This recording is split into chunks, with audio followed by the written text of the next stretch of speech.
계산대에 섰을 때 예상대로 30만 원이 훌쩍 넘는 금액이 화면에 찍혔습니다. 어머니, 잠시만요. 그 순간 며느리는 자신이 잔뜩 쇼핑한 물건을 제 앞으로 밀더니 계산할 차례가 되자 제 뒤로 한 발짝 숨는 게 아니겠어요. 어머니가 먼저 계산 좀 해주시겠어요? 제가 지갑을 집에 두고 왔나 봐요. 잠시만, 이 많은 걸 나보고 다 내라는 거니? 난 너가 같이 장 보러 가자고 해서 따라 나온 것뿐인데. 어머, 혹시 차에 있나? 어머니는 잠깐만 여기서 기다려주세요. 혜지야, 어디 가니? 손님, 결제 안 하시나요? 황당함과 민망함에 어쩔 줄 몰랐고 주변 사람들의 시선에 결국 말없이 카드로 30만 원을 긁을 수밖에 없었답니다. 어머니, 제가 계산하려고 했는데 죄송해요. 다음엔 제가 살게요. 혜지야, 마트에서 그게 도대체 무슨 행동이니? 내가 사람들 앞에서 얼마나 민망했는지 알아? 그러고 가버리면 내가 전부 계산할 수밖에 없잖아. 어머니, 제가 일부러 그런 것도 아니고 깜빡한 걸 가지고 왜 그렇게 예민하세요? 갑자기 기분 확 상하네요. 같이 장 본 건데 어머님이 계산 좀 할 수도 있는 거 아닌가요? 그게 한 번이 아니니까 그러지. 나랑 같이 가면 계산은 늘 내 몫이고 너는 항상 뒤에 싹 숨기만 하잖아. 시어미가 무슨 내 지갑인 줄 알아? 안녕하세요. 제 이름은 김경란입니다. 제 이야기를 한번 들어주시겠어요? 경기도 근교의 작은 아파트에서 아들과 며느리 이렇게 셋이 살고 있습니다.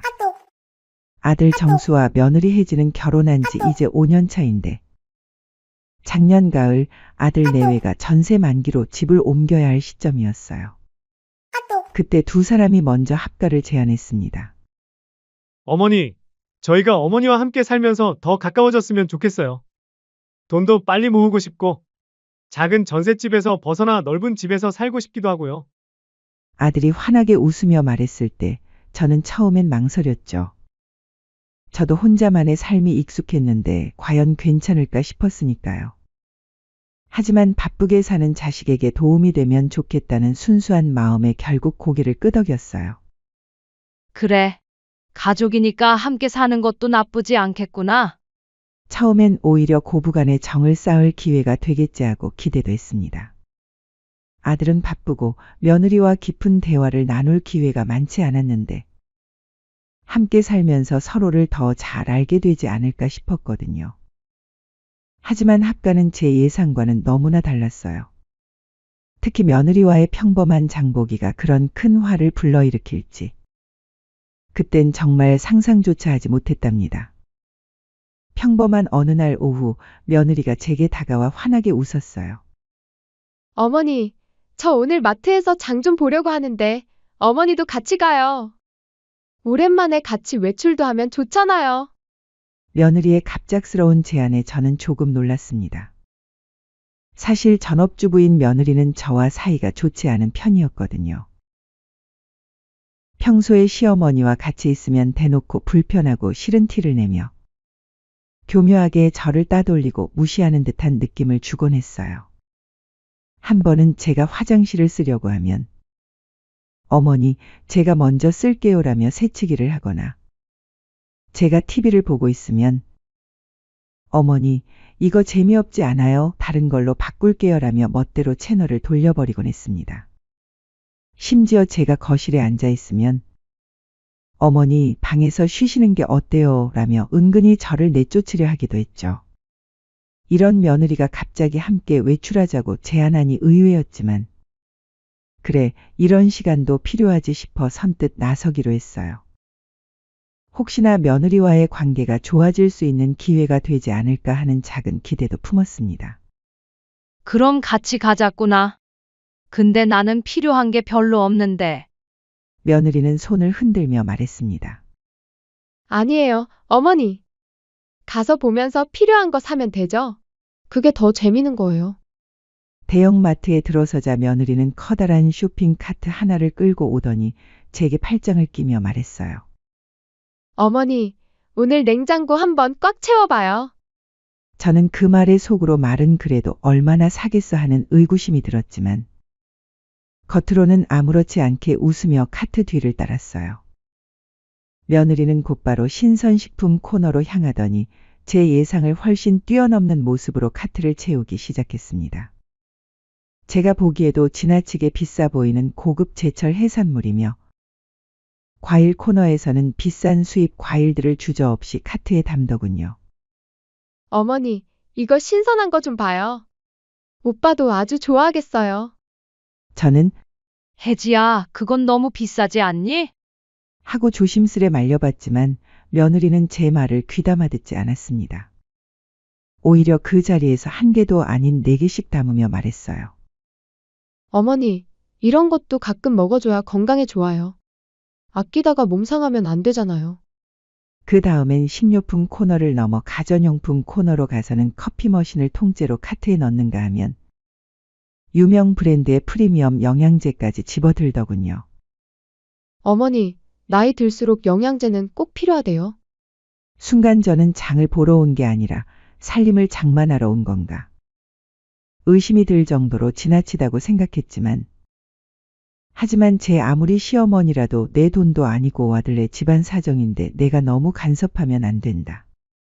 오히려 요즘 돈을 잘 버나 보다 하고 긍정적으로 생각하려 노력했죠. 며느리가 이렇게 여유 있게 쇼핑하는 걸 보니 아들이 회사에서 승진이라도 했나 싶기도 했습니다. 마침내 계산대에 섰을 때 예상대로 30만 원을 훌쩍 넘는 금액이 화면에 찍혔습니다. 제 입에서는 저도 모르게 작은 탄식이 흘러나왔죠. 이게 한번 장본 금액이라고? 예전에 혼자 살 때 한 달 생활비에 육박하네.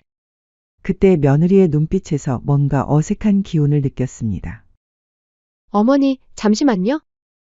그 순간 며느리는 자신이 잔뜩 쇼핑한 물건을 제 앞으로 밀더니 계산할 차례가 되자 제 뒤로 한 발짝 숨는 게 아니겠어요. 어머니가 먼저 계산 좀 해주시겠어요?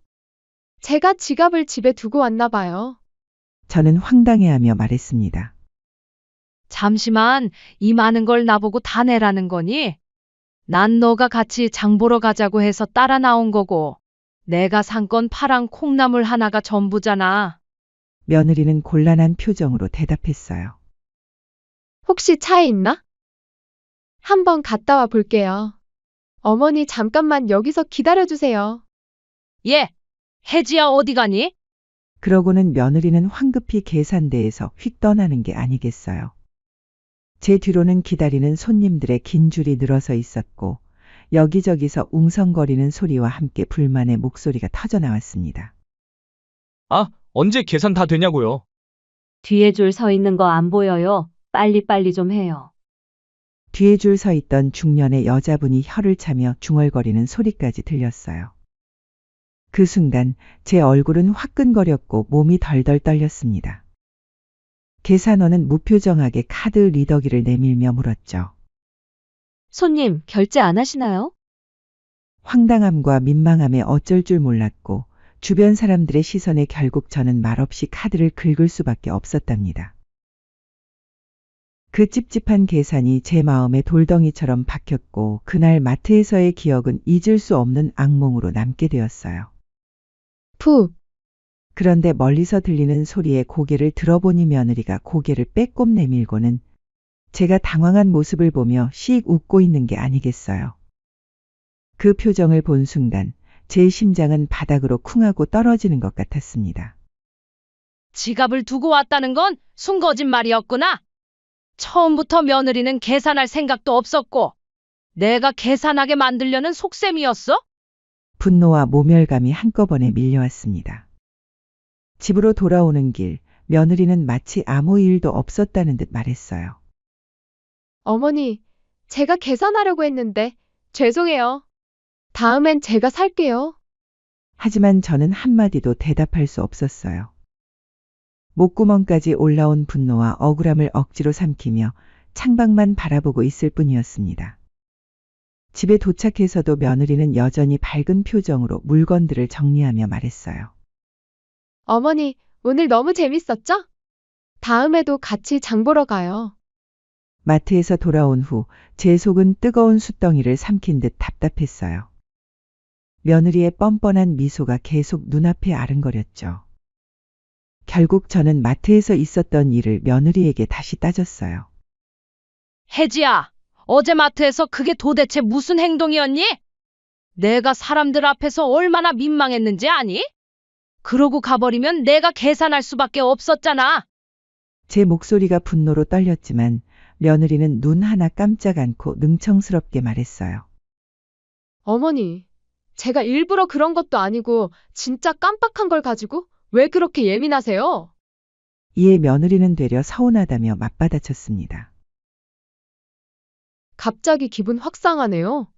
같이 장 본 건데 어머님이 계산 좀 할 수도 있는 거 아닌가요? 그게 한 번이 아니니까 그러지. 나랑 같이 가면 계산은 늘 내 몫이고 너는 항상 뒤에 싹 숨기만 하잖아. 시어미가 무슨 내 지갑인 줄 알아? 어머니, 지금 말다 하셨어요. 쫌생이같이 그러지 좀 마세요. 마치 자기 잘못은 없다는 듯한 며느리의 태도에 할 말을 잃었죠. 사실 합가를 하기 전부터도 며느리의 이런 이중적인 면모는 심심찮게 드러났어요. 며느리는 특유의 살가운 말투와 환한 웃음으로 시댁에 올 때마다 은근히 집안 물건들을 탐냈습니다. 명절에 들어온 고급 햄이나 참치 선물 세트 등은 며느리가 집에 돌아갈 때면 당연하다는 듯이 자신의 가방에 챙겨갔어요. 심지어 생일날 받은 고급 도자기 화병을 보고는 이렇게 말했죠. 어머, 어머니. 이런 고상한 취미가 있으신 줄 몰랐네요. 이 도자기 저희 집에 두면 분위기가 확 살 텐데. 며느리는 몇 번이고 만지작거렸어요. 칠순 선물로 동생에게 받은 고가의 앤틱 접시 세트를 보면서도 말했습니다. 어머니, 이런 건 장식용으로 두기 아까워요. 제가 요리를 워낙 좋아해서 이런 그릇 있으면 요리 솜씨 발휘 제대로 할 수 있을 텐데. 며느리는 눈을 반짝였죠. 대놓고 달라고 하지는 않았지만 계속 말을 걸며 은근히 탐을 내는 통에 시어머니 입장상 마지못해 줄 수밖에 없었답니다. 며느리가 다녀간 날이면 마치 살림살이가 도난당한 듯 뭔가 하나씩 비어 있었죠. 더욱 기가 막힌 일도 있었어요. 한 번은 며느리가 먼저 연락해서 데이트를 하자며 강남의 고급 레스토랑에서 만나자고 했습니다. 화려한 외관에 압도되어 들어선 곳은 떡볶이 하나에 4만 원, 커피는 10,000원이 넘는 말도 안 되는 가격이었죠. 저는 혜지야, 여긴 너무 비싸지 않니? 하고 망설였지만 며느리는 말했어요. 어머니, 이런 날 한번 먹어보는 거죠. 며느리는 눈을 반짝이며 에피타이저부터 스테이크, 고급 와인, 그리고 후식까지 알차게 시키더군요. 계산할 때가 되자 며느리는 활짝 웃으며 말했습니다. 어머니, 오늘 정말 잘 먹었습니다. 역시 저희 시어머니 최고예요. 딸처럼 아껴주시는 분이에요. 그렇죠, 사장님? 종업원 앞에서 그렇게 못을 박아버리니 저는 울며 겨자 먹기로 15만 원이 넘는 금액을 결제해야 했죠. 그때의 황당함과 억울함은 아직도 생생합니다. 며느리의 무서운 점은 따로 있었어요. 남들이 보기에는 더없이 살갑고 친딸 같은 며느리라는 점이었죠. 마트에서 이웃을 만나면 며느리는 꼭 제 팔짱을 꽉 끼며 외쳤어요. 어머, 안녕하세요. 저는 저희 어머니랑 같이 장 보러 왔어요. 제가 맛있는 것도 사드리고 같이 데이트도 하고 싶어서요. 정작 저에게 뭘 제대로 사준 적은 한 번도 없으면서 생색을 내고 있었죠. 동네 사람들이 말할 때마다 제 속은 시꺼멓게 타들어갔어요. 요즘 애들답지 않게 어쩜 저렇게 예쁘고 살가운 며느리를 두셨어요? 그들의 시선 속에서 며느리는 완벽한 효녀였고 저는 그런 며느리 덕분에 행복한 시어머니였으니까요. 한편 그 마트 사건 이후 퇴근한 아들에게 며느리는 또다시 눈물까지 글썽이며 연극을 시작했죠. 여보, 어머니께 말씀 좀 잘해주세요. 제가 지갑을 깜빡하고 집에 두고 온 것뿐인데 어머니가 제가 일부러 계산을 미룬 것처럼 오해를 하시는 것 같더라고요. 나 너무 속상해요. 아들은 며느리의 말에 완전히 넘어가 제게 따져 물었어요. 엄마, 아내 말이 사실이야? 아무리 그래도 며느리가 그럴 리 없잖아. 아들의 맹목적인 믿음과 외면에 제 가슴은 억장이 무너지는 것 같았어요. 제 말은 한마디도 들으려 하지 않았죠. 저는 아들을 똑바로 쳐다보며 말했어요. 정수야, 며느리가 지갑을 두고 왔다는 게 순거짓말인 걸 왜 모르니? 평소엔 같이 어디 가자고 말도 안 하던 애가 갑자기 장 보러 가자고 하더니 마트에서 30만 원이 넘게 나왔는데 혜지가 지갑 없다면서 나만 놔두고 가버려서 얼마나 놀랐는지 아니? 억울하고 분해서 목구멍까지 뜨거운 말이 차올랐지만 지금 상황에서 제가 무슨 말을 한들 아들 귀에 들어갈 리 없었어요. 엄마가 오해한 거겠지. 아내가 엄마한테 늘 잘하는데 그럴 리가 없잖아. 아들의 그 말에 제 마음은 완전히 무너져 내렸습니다. 더 기가 막힌 건 며느리가 아들 앞에서 연기하는 모습이었어요. 며느리는 눈물을 뚝뚝 흘리며 말했습니다. 여보, 저는 정말 어머니를 친엄마처럼 생각하는데 어머니가 저를 이렇게 의심하시니까 너무 마음이 아파요. 그 연기의 아들은 완전히 넘어가서 제게 말했어요. 엄마, 아내가 이렇게까지 서운해하는데 엄마도 좀 너무한 거 아니야? 혜진은 엄마 생각해서 장도 같이 가고 평소에도 엄마한테 잘하잖아. 하지만 아들은 제 말을 믿지 않았어요. 며느리의 완벽한 연기에 완전히 쏘가 있었거든요. 그날 밤 저는 억울함에 도저히 잠을 이룰 수 없었어요. 다음 날 아침 일찍 동생에게 전화를 걸어 마트에서 있었던 일을 상세히 털어놨죠. 제 이야기를 들은 동생은 기가 막힌다는 듯 혀를 찼어요. 아니, 요즘 젊은 애들이 지갑 없다고 계산 못하는 사람이 어디 있어? 다 휴대전화로도 결제되는데. 여우 같은 며느리가 언니를 대놓고 농락한 거야. 동생은 붕괴하며 계속 말했습니다. 언니, 다음번에 며느리가 똑같이 행동하면 이렇게 하는 건 어때? 내가 아주 좋은 생각 알려줄게. 동생은 제 귀에 대고 속삭이듯 몇 마디 조언을 해줬고 제 얼굴엔 서서히 미소가 번졌어요. 그래야겠다. 나도 더 이상 당하고만 있지는 않을 거야. 제 마음속엔 복수의 칼날이 갈리고 있었죠. 그날 마트에서 며느리의 태도를 보며 저는 확신했습니다. 며느리는 절대로 자신의 잘못을 인정하지 않을 것이라는 걸 말이에요. 그리고 제가 직접 나서서 혼쭐을 내지 않는 이상 이런 일은 계속 반복될 거라는 것도요. 한 달쯤 지났을까요? 제가 명절을 맞아 마트에 장을 보러 간다고 하자. 며느리는 마치 지난번 마트 일은 없었던 것처럼 다시 평소처럼 밝은 얼굴로 제게 다가왔어요. 어머니, 저도 같이 갈까요? 명절 음식 준비할 것도 많고 어머니 혼자 장 보시면 무거우시잖아요. 저는 속으로 옳다구나 싶었죠. 겉으로는 흔쾌히 그러자고 했습니다. 이번엔 제가 먼저 마트의 세일 코너를 훑으며 목소리를 높였어요. 얘야, 이 한우 등심 좀 봐라. 30% 할인이래. 요즘 한우가 비싼데 정말 싸다. 그러자 며느리는 기다렸다는 듯이 얼른 장바구니에 담더군요. 어머니, 이런 건 바로 담아야죠. 저희 고기 딱 떨어졌는데 잘 됐네요.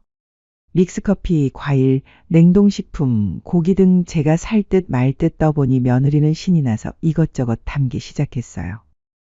저 역시 명절에 필요한 채소나 간식 등 제 몫의 물건들을 신중하게 골라 담았어요. 그러다 문득 화장품 코너를 지나는데 고가의 크림이 눈에 띄더군요. 제가 그걸 보며 며느리에게 묻듯 중얼거렸어요. 어휴, 이거 비싸서 엄두도 못 내겠네. 나도 저런 거 하나 발라보면 좋으련만. 그러자 며느리는 눈을 반짝이며 제게 다가왔어요. 어머니, 명절인데 하나 사세요. 며느리의 말에 저는 속으로 씩 웃었지만 겉으로는 망설이는 척했죠. 그래도 되니? 며느리는 말했습니다. 그럼요. 어머니 피부는 소중하니까요. 마침내 계산대에 도착하자 며느리는 또다시 지난번처럼 슬쩍 자리를 피하려 했어요. 어머니, 짐이 많으니까 제가 박스라도 들고 올까요? 며느리가 제게 눈짓하며 살짝 뒤로 물러나는 순간 저는 선수를 쳤죠. 얘야, 나 화장실 좀 다녀올게. 내가 먼저 계산하고 있어라. 며느리의 얼굴이 순식간에 굳는 것이 보였어요. 순간적인 그 미묘한 표정 변화가 제 눈엔 너무나 또렷하게 보였죠. 어머니, 그럼 뒷분들 먼저 계산하시라고 할까요? 전 여기서 어머니 기다릴게요. 며느리는 당황한 기색이 역력했어요. 저는 차갑게 되물었죠. 왜? 내가 얼른 계산해라. 사람들 다 기다리시잖아. 저번에 내가 그랬잖아. 너가 실수로 지갑을 두고 왔으니 다음번엔 너가 사겠다며? 어차피 여기 있는 것들 다 내 손으로 담은 것들 아니야?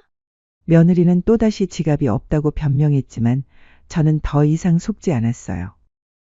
요즘 세상에 카드 없다고 계산 못하니? 여기 계좌이체도 된다고 쓰여 있네. 저는 주변 사람들과 계산원에게 일부러 큰 소리로 며느리 자랑을 늘어놓았습니다. 우리 며느리 좀 보세요. 우리 며느리가 얼마나 착하고 시어머니 생각하는지 같이 장도 보고 본인이 계산도 척척 하는 거 있죠. 계산원과 주변 사람들이 며느리를 쳐다보는 순간 며느리의 얼굴은 새하얗게 질렸어요. 저는 며느리에게 말했습니다. 나 먼저 나가 있을 테니 천천히 계산하고 나와. 어머님, 어머님. 뒤에서 며느리가 다급하게 부르는 소리가 들렸지만 뒤도 돌아보지 않고 마트를 나섰어요. 멀리서 보니 계산을 기다리던 사람들의 눈초리에 당황한 며느리는 우왕좌왕하더니 결국 자신의 지갑에서 카드를 꺼내 결제하는 모습이 보였죠. 지갑 없다더니 역시 순거짓말이었구만. 그때 동생이 저에게 했던 말은 이것이었습니다.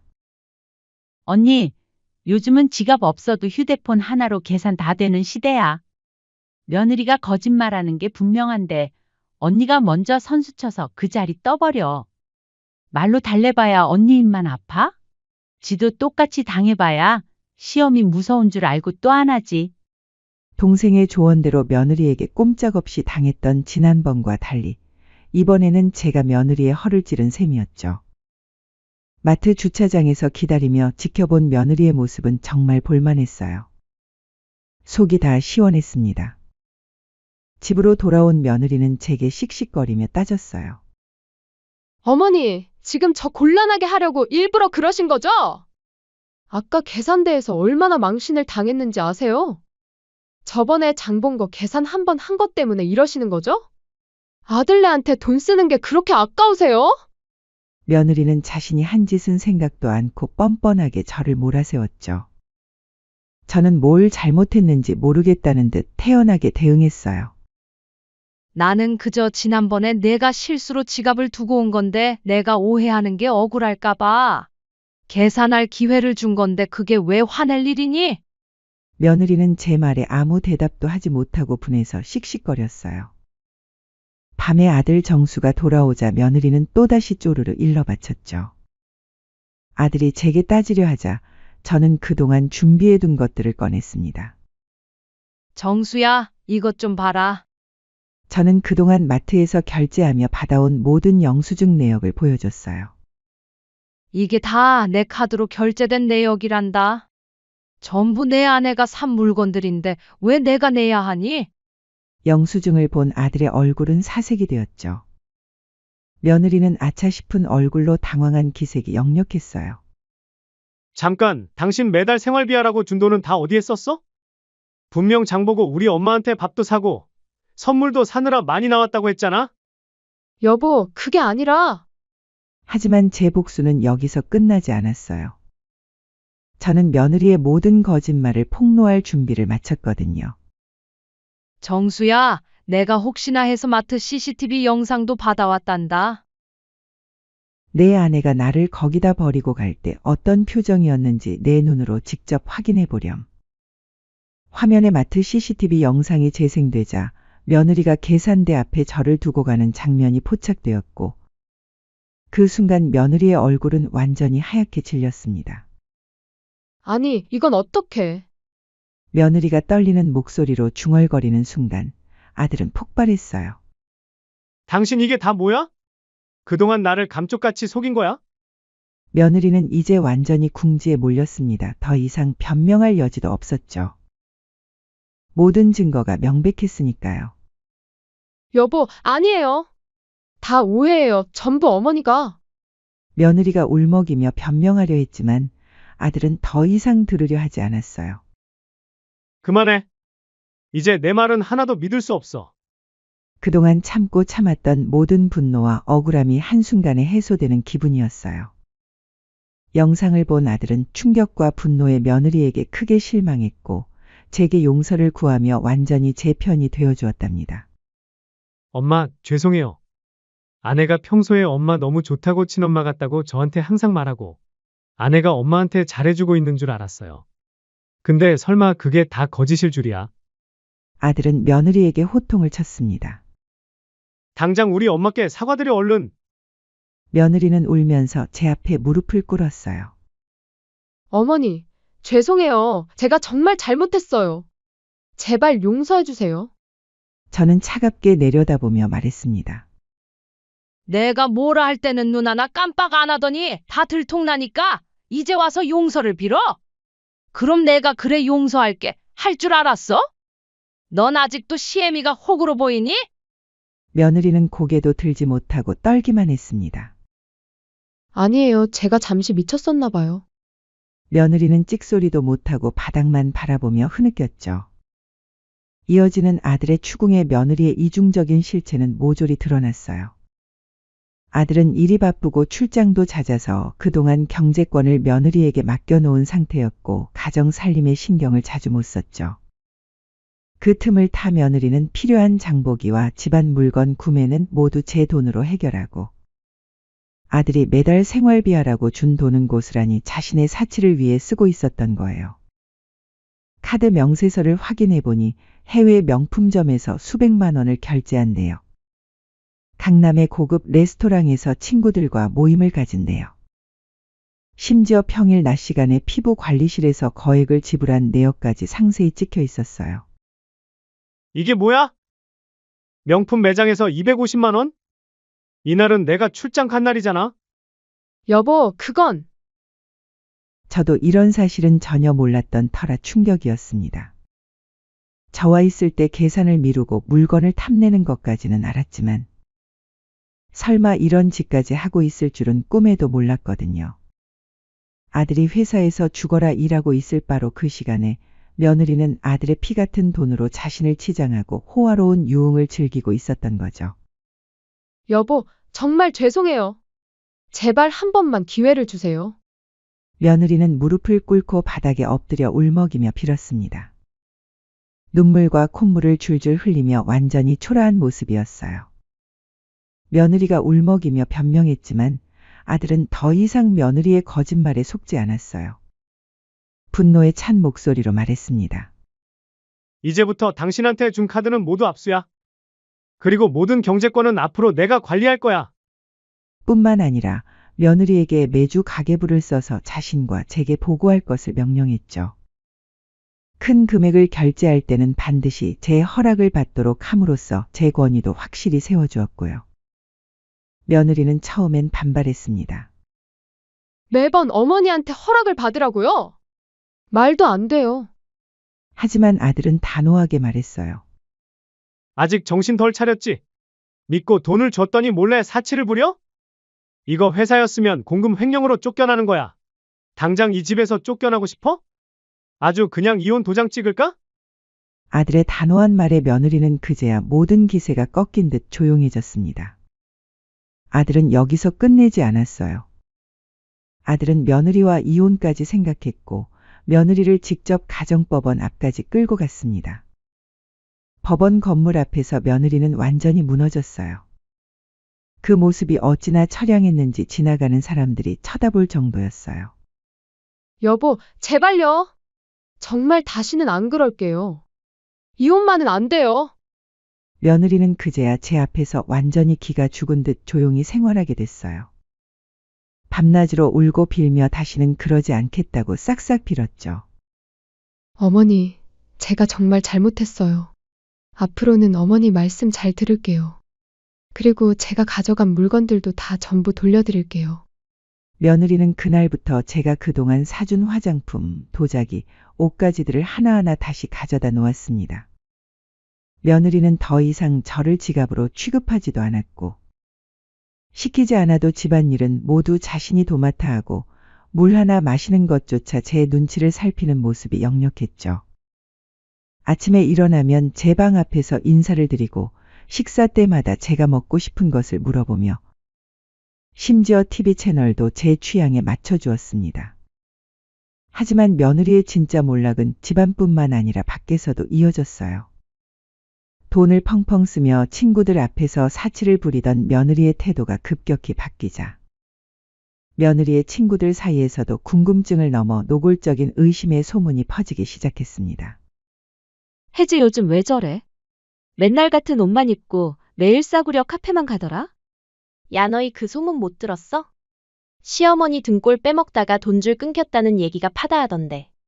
어머 남편이 용돈 많이 준다고 자랑했잖아. 다 거짓말이었구나. 결국 며느리의 호화로운 삶의 실체가 만천하에 밝혀지면서 그녀는 친구들 앞에서도 고개를 들 수 없는 수치를 당했고 모든 모임에서 완전히 따돌림 당하게 되었죠. 착한 며느리라는 가면이 벗겨진 것을 넘어 거짓말쟁이로 낙인까지 찍힌 셈이었어요.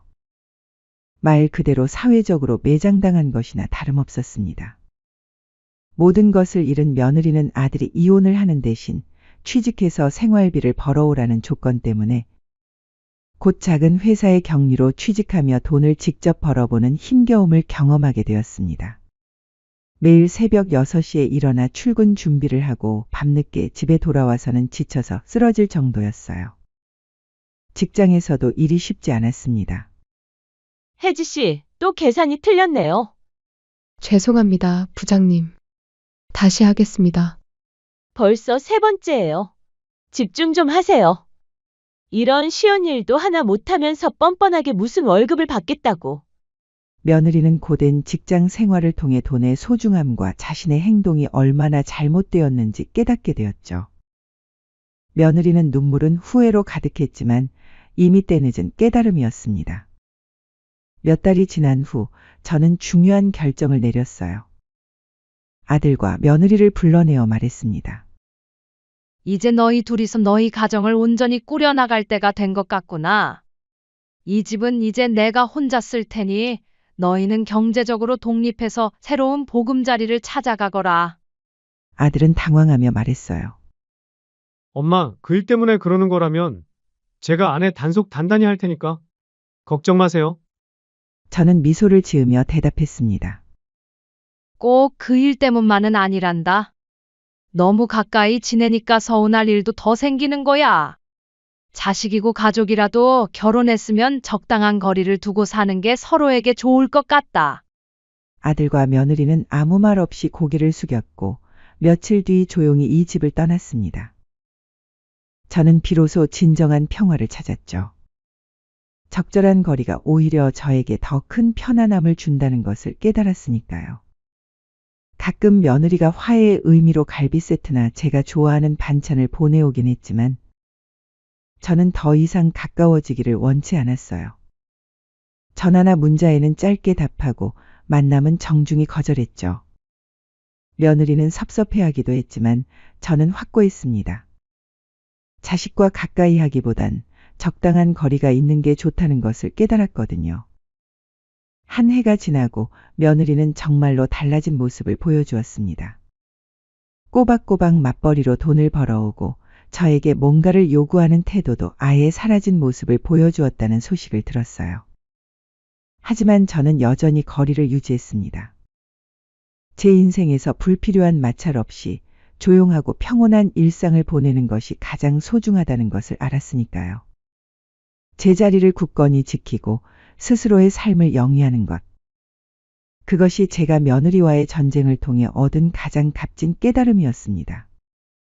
지금 저는 혼자서도 충분히 행복합니다. 아침에는 좋아하는 드라마를 보고 오후에는 동네 친구들과 차 한잔 마시며 저녁에는 독서를 즐기죠. 며느리에게 휘둘리던 그 시절을 생각하면 지금이 얼마나 평온하고 자유로운지 새삼 깨닫게 됩니다. 때로는 아들이 안부 전화를 걸어와 엄마, 외롭진 않으세요? 라고 물어보면 저는 항상 이렇게 답해요. 마음이 힘든 거보단 외로운 게 더 낫단다.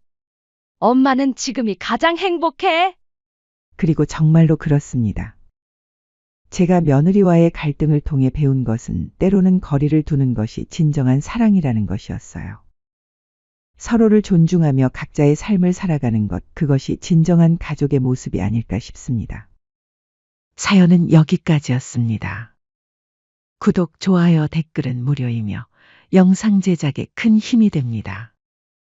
알림 설정을 하시면 더욱 새롭고 재밌는 사연을 빠르게 즐기실 수 있습니다. 인생의 쉼표를 시청해 주셔서 감사합니다.